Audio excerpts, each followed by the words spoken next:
یا آپ نماز والا درود ابراہیمی پڑھ لیں تو سب سے بہتر ہے۔ ایک بار ثواب کی نیت سے درود پاک میرے ساتھ بھی پڑھیے گا۔ اللہم صلی علی محمد وعلی آل محمد کما صلیت علی ابراہیم وعلی آل ابراہیم انک حمید مجید۔ اللہم بارک علی محمد وعلی آل محمد کما بارکت علی ابراہیم وعلی آل ابراہیم انک حمید مجید۔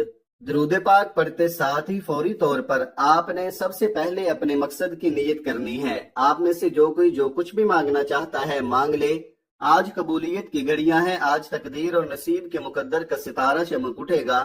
آج روزگار کے لیے پڑھ لو، بے اولاد ہو اولاد کے لیے پڑھ لو، تنگ دست ہو روزگار کے لیے پڑھ لو، میاں بیوی میں محبت کی کمی کے لیے پڑھ لو، نافرمان اولاد نافرمان شوہر کے لیے پڑھ لو، قرض سے نجات کے لیے پڑھ لو، من پسند شادی من پسند نوکری کے لیے پڑھ لو۔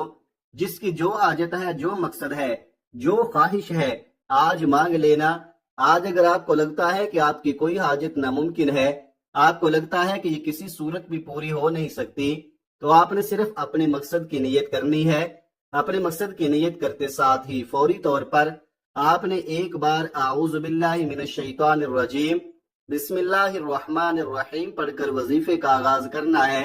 پھر فوری طور پر آپ نے اپنی آنکھوں کو بند کر لینا ہے اور پوری توجہ اور دھیان کے ساتھ اپنے مقصد کو ذہن میں رکھتے ہوئے پہلے نمبر پر آپ نے لا الہ الا اللہ محمد الرسول اللہ پہلا کلمہ آپ نے پڑھنا ہے۔ جب آپ لوگ ایک بار پہلا کلمہ پڑھ لیں، پہلا کلمہ پڑھنے کے فوراً ہی بعد آپ نے سورۃ کوثر کا بڑا ہی مجرب وظیفہ پڑھنا ہے۔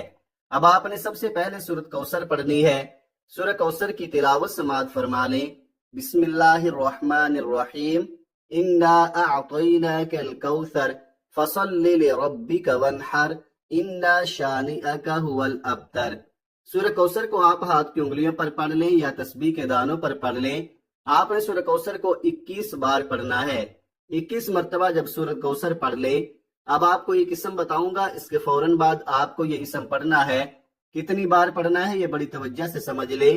یہ اسم یا باسطو ہے جو کہ صرف ایک مرتبہ آپ کو پڑھنا ہے۔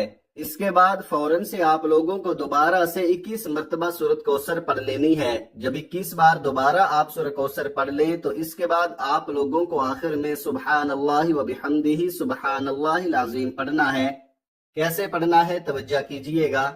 سبحان اللہ و بحمدہ سبحان اللہ العظیم ایک بار ہو گیا، سبحان اللہ و بحمدہ سبحان اللہ العظیم 2 بار ہو گیا، سبحان اللہ و بحمدہ سبحان اللہ العظیم 3 بار ہو گیا۔ اس طرح سے آپ ہاتھ کی انگلیوں پر پڑھ لیں یا تسبیح کے دانوں پر پڑھ لیں۔ آپ نے 21 مرتبہ سبحان اللہ و بحمدہ سبحان اللہ العظیم پڑھنا ہے۔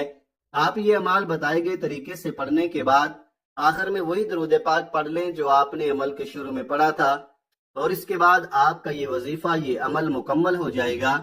درود پاک پڑھنے کے بعد اپنے ہاتھوں کو جس طرح دعا کے لیے اٹھاتے ہیں اس طرح اٹھا لیجئے گا اور پھر اپنے دونوں ہاتھوں پر پھونک ماریے گا۔ دم کر لیں، یعنی دونوں ہاتھوں پر پھونک مار کے اپنے چہرے پر پھیر لیں، اور اس کے بعد ہاتھ اٹھا کے اللہ تعالیٰ سے دعا مانگ لیجئے گا۔ جو آپ کی حاجتیں ہیں، 10 حاجتیں ہیں، 100 حاجتیں ہیں، ان کے لیے اللہ تعالیٰ سے دعا مانگ لیجئے گا۔ محترم ناظرین، دعا ایسی عظیم عبادت ہے کہ ہمارا اللہ ہمارے دل کی سرگوشی کو بھی سن لیتا ہے، عبادت کی تڑپ کو قبول فرماتا ہے، اس کے لیے الگ سے وقت بھی نکالنا نہیں پڑتا۔ یہ عبادت کچن ہو یا بچوں کے معاملات، شوہر کا انتظار ہو یا مہمان نوازی، آپ اللہ سے مخاطب ہوتے ہیں اور اللہ آپ سے بات کرتا ہے، آپ کے سوالوں کا جواب دیتا ہے۔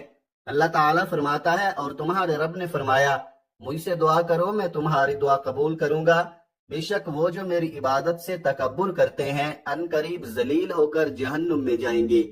عموماً مانگنے والے لوگ اچھے نہیں لگتے، مگر اللہ کا تو الگ ہی معاملہ ہے کہ اسے مانگنے والے پسند ہیں، حتیٰ کہ چھوٹی سی چھوٹی ضرورت کے لیے بھی اللہ تعالیٰ کو پسند ہے کہ اس کا بندہ اس سے مانگے۔ دعا ہے کہ رب کریم میرا سنانا اور آپ کا سننا اپنی پاک بارگاہ الہی میں قبول و منظور فرمائے، آمین ثم آمین۔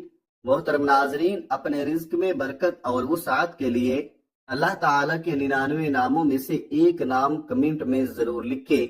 اللہ تعالیٰ ہم سب کا ہم ناصر ہو، آمین۔